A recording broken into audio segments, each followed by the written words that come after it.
Welcome to Impact OC, the only program showcasing the people and organizations shaping Orange County. With your host, Don Camber. Hello, live from the OC Talk Radio studios at UCI's Beal Applied Innovation Center. I'm OC Talk Radio Public Affairs Director Don Camber with another great guest positively impacting our community. Today, I welcome Soaring Spirits South Orange County Regional Leader Jeanne Gormick. She's a keynote speaker and best-selling author of Your Treasured Marriage. She has a bachelor's degree in psychology. Soaring Spirits' mission is to connect widowed people. Its soaringspirits.org website is full of helpful, supportive information, especially when one finds themselves widowed.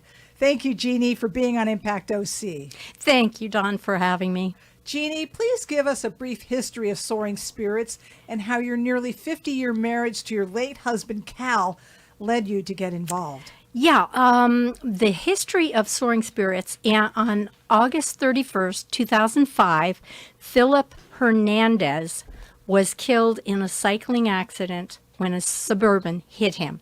And this impacted, he was young, this impacted his life, his wife, his kids, and the family completely had changed.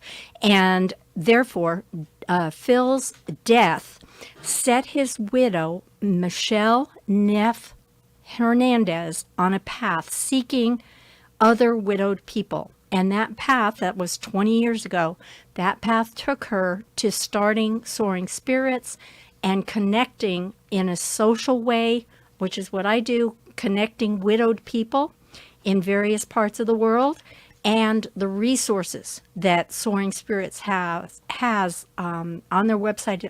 It's amazing for widowed people. Well, tell us about some of the services they have. Sure. Well, they do have the social groups, but prior to the social groups, someone might go to what's called Camp Widow.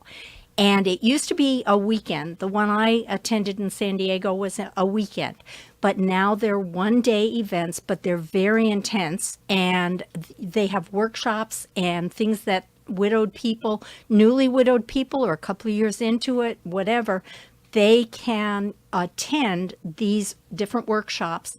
And it's almost, when I went down there, it was almost like a business convention, if you will, only it was for widowed people. And when you had lunch, you sat next to somebody else who was widowed. And we all had that unique pain in common. And that's what makes the difference with Soaring Spirits. What occurs when a person loses a spouse? Wow. Again, it depends on people's personalities on what actually happens. But emotionally, you're taking a hit.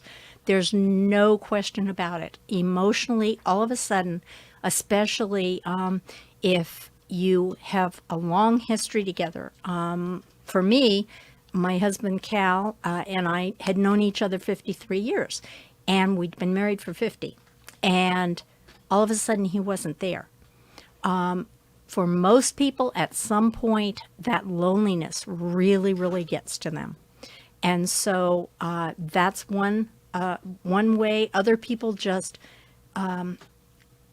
kind of ignore their emotions. They don't face it. They just plunge through, or they completely shut down and don't do anything. I mean, it really depends on the personality, but your emotional, even physical state takes a big hit. So when they go to these different programs through Soaring Spirits, what is the common thread? Well, I like to describe the process as when you're first beginning your grief process, and it's a journey, it's a process. You may go to some kind of counseling or a support group, and there's a lot of crying, there's a lot of emotion there, and it's a good way to process your loss. But then, and I'm all about new beginnings, and where do I go from here? And I've been widowed for 6 years now, but what I liked about Soaring Spirits and the opportunity to be a regional leader was the fact that I could take people to the next step. In other words, maybe they've had counseling, the psychological aspect has been dealt with, and now I love to encourage people when they're ready to get out and socialize with people who truly, truly understand the loss. Their marriage might have been a totally different thing. They may be male versus female, but the point is the loss that they are feeling when they lose that spouse is the same. And many times coworkers don't know what to say anymore. Friends really care, but they don't know what to say. So there's a lot of that is overcome when they come to a social group, and it's usually mostly women. The men cope differently, and so they don't come as often. But the point is that widowed experience is the same for everybody. Can you describe your widowed experience? Well, I had the unique, truly blessing of being, my job was in hospice. I was the hospice volunteer manager.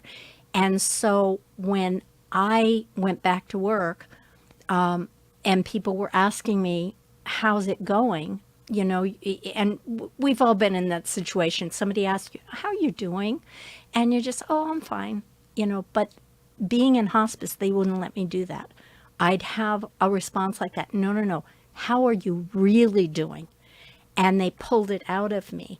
So I had a very unique, blessed experience. And my coworkers, and this happens in other workplace, but, you know, they may know your spouse. You know, they may remember from social or a company picnic or something. But so my experience was different. But one of the things that I connected with, it's not Soaring Spirits, it was Modern Widows Club, was the one that helped me when I was ready to reach out. And they were all women, it was just widows. But one of the gals at the very first meeting that I went to, she said, I think I have to leave my job. And she'd been coming for a while, so I was more listening. But the other participants, they said, why? What's going on? My coworkers are ignoring me. My coworkers aren't even saying hello to me anymore. Her workplace had become a lonely place because people didn't know how to reach out. Or they were uncomfortable themselves, you know, with the whole widowed experience. And then sometimes people get told, you know, it's been 6 months. Why aren't you happy? Why aren't you small? You know, it's like grief. Everybody's grief is individual, and grief can take 6 months, or it can take, and it is a journey, no matter what. 10 years later, you're still thinking of the spouse that you lost, no matter where you are in life. So you being widowed, what have you noticed of other people going through the same thing? Well, as a regional leader, I've met different personalities. Right now, without mentioning any names, of course, I have a gal who is very interested in what I do.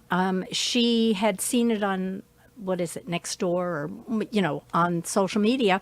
And she reached out to me and she said, but I can't come because I'm going to cry.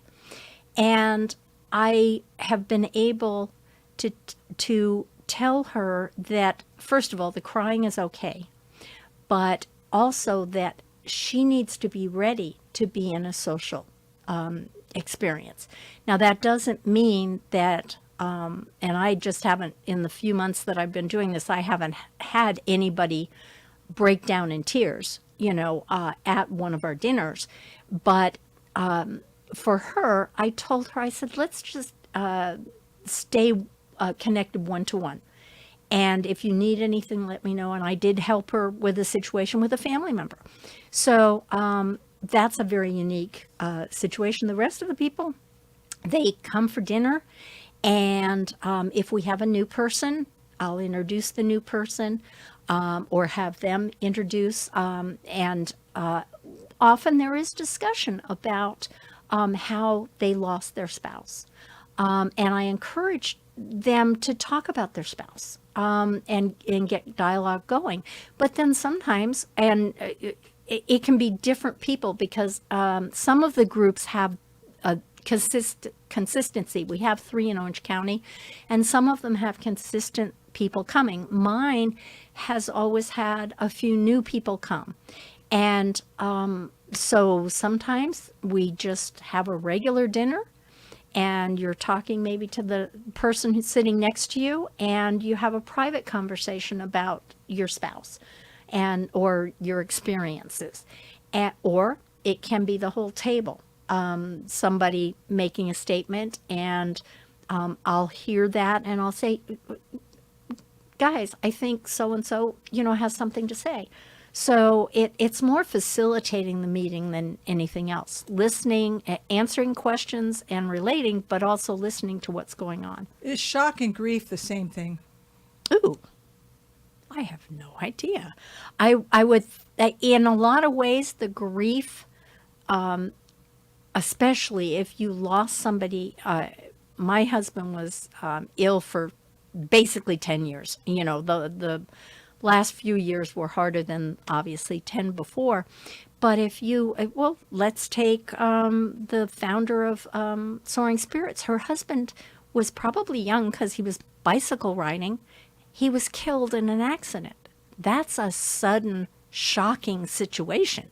So, of course, that shock would brought on by the grief of the loss, but then some of us have had spouses that have been sick for a long time, and it's not as shocking when they're gone. It hurts, and you start your grieving process, but so I hope I answered your question. Yeah, I just want to get an idea of what someone kind of goes through and what they feel.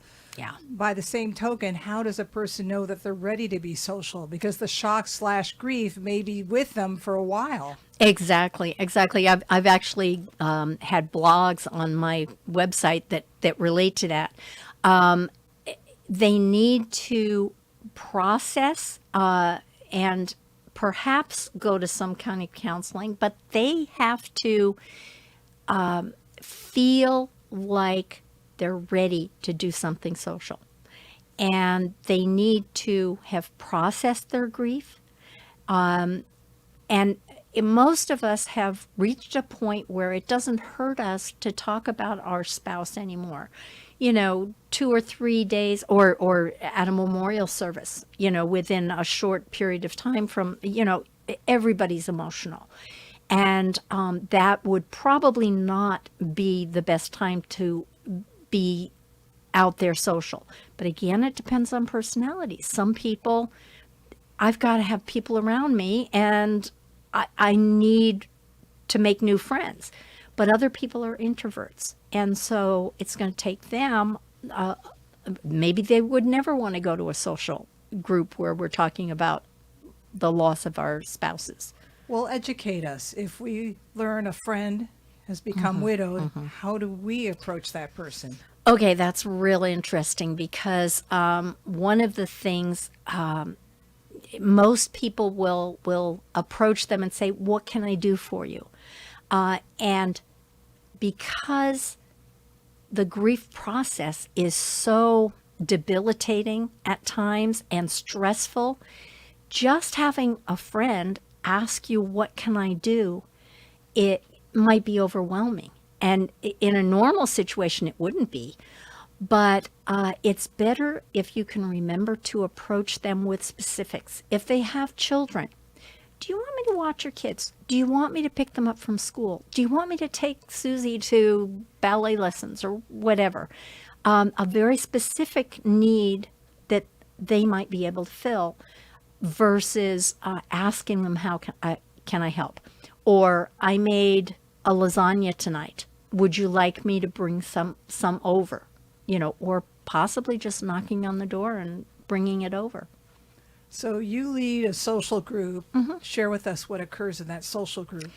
Well, it's really simple. I have like a sign-up sheet ready to go for anybody new who's coming in.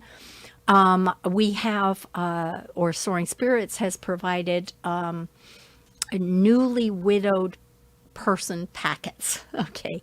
So if we have somebody who has been widowed in the last year or 6 months, whatever, or even a month, we will offer them the folder, and that introduces them to Soaring Spirits as well and all the resources that they have on the website. However, I'll sign people up.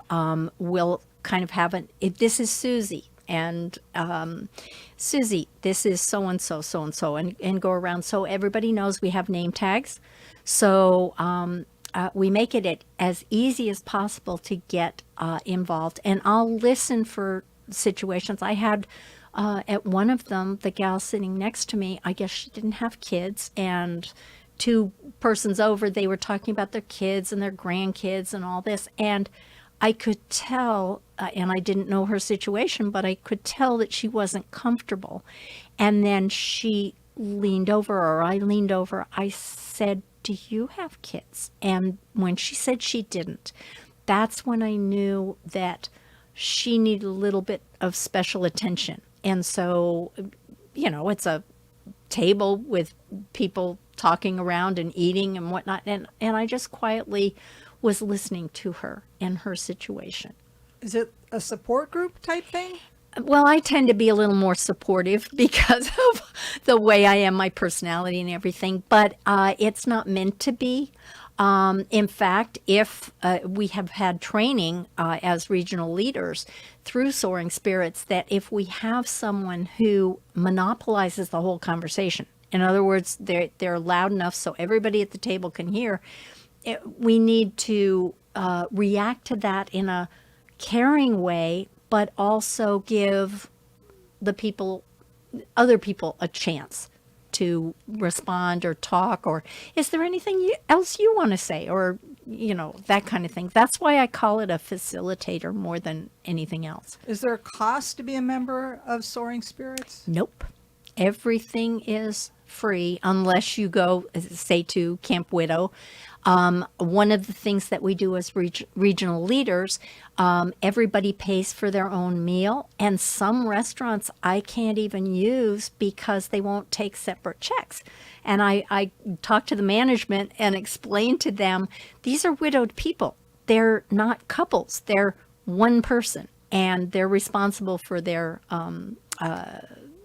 bill. And so some restaurants will do that for us and others won't, and that's not a problem. But the point is, those are the only costs, unless they want to donate, because Soaring Spirits it's a nonprofit. So they do take donations for sure. Let's talk about some of their programs. They have a thing called Widowed Pen Pals. Yeah, you know what? That was the very first thing that I signed up for. It's interesting that you mention it. I didn't get too much response, but the idea of that is literally you're both widowed, and you reach out if somebody like the Soaring Spirits would let us know, I have Susie, and she would like to be a pen pal, or she'd like to explore it. And then I would contact her and see what she wanted, what she needed, where she was, and talk about me.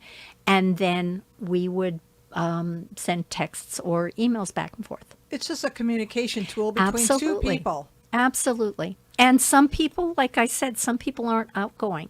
They're not comfortable in a group of people, certainly not talking about something personal, like grieving a spouse. So they'd be more comfortable, even if they lived next door to me, they'd be more comfortable with a pen pal situation. The You Are Not Alone outreach.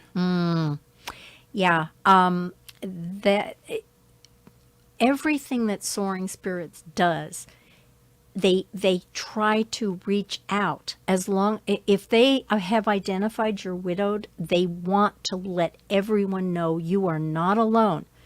We have groups, we have resources, and they have Camp Widow.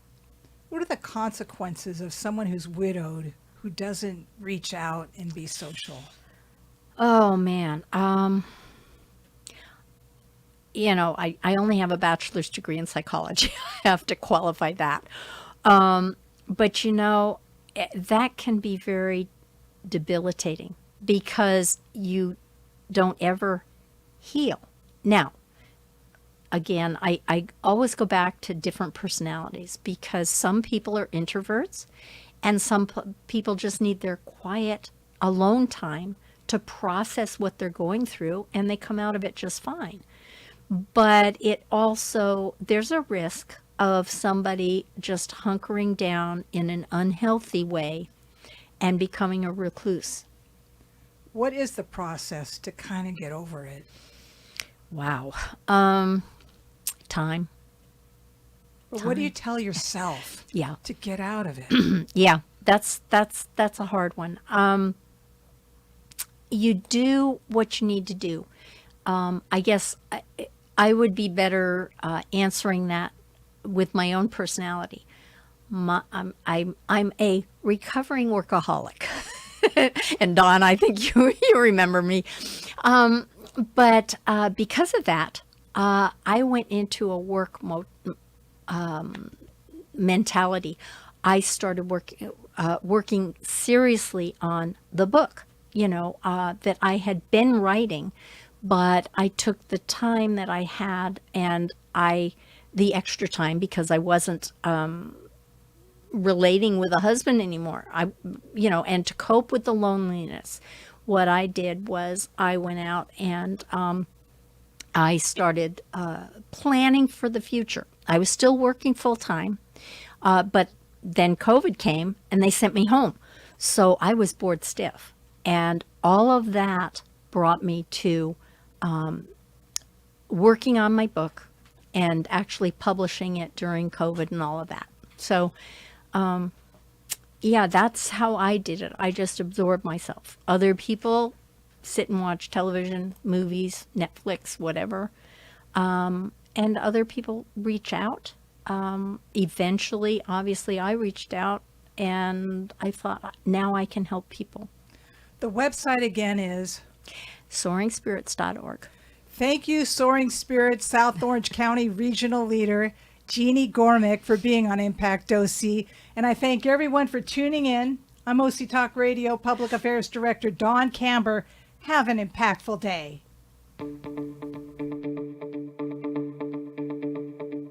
You've been listening to Impact OC, the only program showcasing the people and organizations shaping our community. Right here on Orange County's only community radio station, OC Talk Radio.